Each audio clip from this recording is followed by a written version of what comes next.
Hello, everyone. Today we're covering what the top three investment themes were in August. A lot happened this month, not least the fall in global equity and bond markets.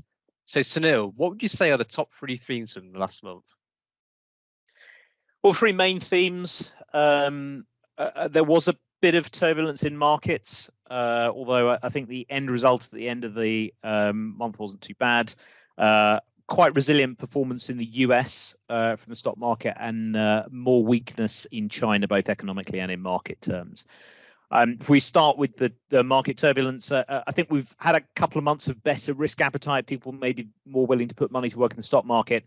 We had quite a weak start to the month in both equities and bonds. I think the causes were partly fundamental.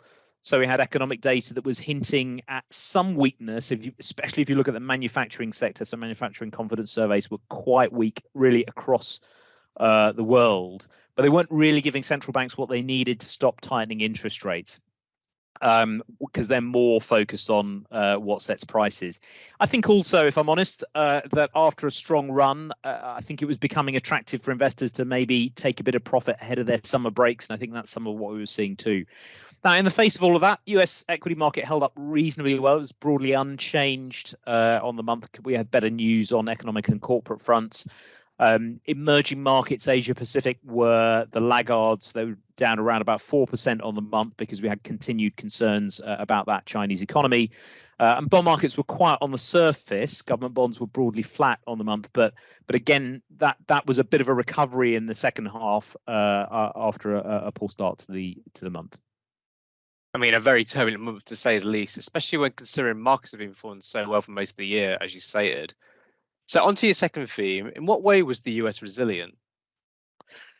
Well, I gave two headlines that I think drove that better performance in the second half of the month. I mean, firstly, on the economic side, the job market is quite an important watch for the central bank, the Federal Reserve. It's seen as a key driver of prices in the services sector. And it did show some signs of easing in wage gains, as well as more people coming back to the job market looking for work, which again is something that should limit labour shortages. There was also a major global central bank conference, which didn't give any signals that the participants were kind of changing their view about sustainable long-term interest rate levels. That had been a bit of a worry for the market.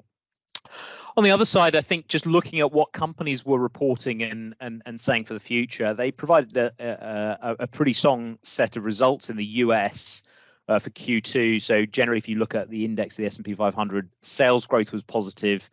And in particular, we had strong results from some of the most highly valued tech companies. So thinking here particularly about NVIDIA, which has been at the heart of enthusiasm for AI. I think looking outside of the US, the picture wasn't quite as encouraging. Yes, the picture was more downbeat for other regions, particularly China, which I guess very nicely leads into your final theme. Well, I guess you would call that a theme of China's growth falling a bit flat, really, certainly compared to expectations for a big reopening post-COVID at the start of the year. The economy is facing a property market that isn't just unstable, but I'd say outright weak, as well as the knock-on effects to consumer confidence, consumer demand. So if you look at broad activity, compared to a year ago, industrial production growth is down a bit over 3.5%, retail sales down 2.5%. But if you look at the property market itself, the sales of residential property are about half of what they were 2 years ago. And that in turn is about 25% down on a year ago. Now, to counter this, the People's Bank of China, their central bank, they have cut interest rates, but not by an amount we would see as a big one. There's also been a lot of easing of property buying rules, but I think the question is still there about, is this going to be enough to restore the consumer investor confidence that actually gets people to transact? And I'd say we're not convinced. Yeah, it'll be interesting to see how things progress in China, especially since they're the second largest economy in the world.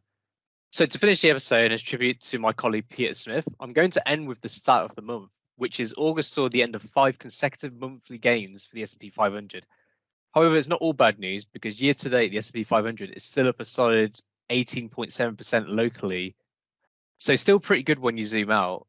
Thank you, Sunil, and thank you for those that have watched this week as always, and we'll be back next week with a topic of interest.